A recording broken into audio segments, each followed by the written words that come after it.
പറയുകയാണല്ലോ,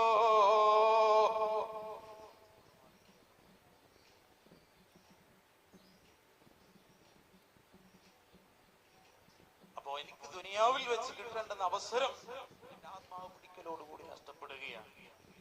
എന്റെ സമയം കിട്ടത്തില്ലല്ലോ, മരണപ്പെട്ടു കഴിഞ്ഞാൽ പിന്നെ നിക്കറെല്ലാം പറ്റൂലല്ലോ, നിക്കറ് ചെല്ലണോ അതോർത്തിട്ടാ കരയുന്നത് ഇസ്രാഈൽ.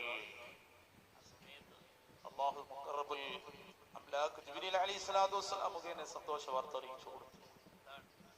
ഇസ്രായേൽ അലൈഹിസ്സലാമിനോട് അല്ലാഹു പറഞ്ഞു, ഇസ്രായേൽ ഇല്യാസ് നബി അലൈഹിസ്സലാമിനെ വിട്ടേരെ, നമുക്ക് പിന്നീട് നൂഹിനെ പിടിക്കാം. ജീവിച്ചിരിക്കുന്ന 4 പ്രവാചകന്മാരില്ലേ, മഹാനായ ഈസാ നബി അലൈഹി സ്വലാത്തു വസ്സലാം ജീവിച്ചിരിപ്പുണ്ട്. ഖിയാമത്ത് നാളാകുമ്പോൾ ഇറങ്ങി വരും.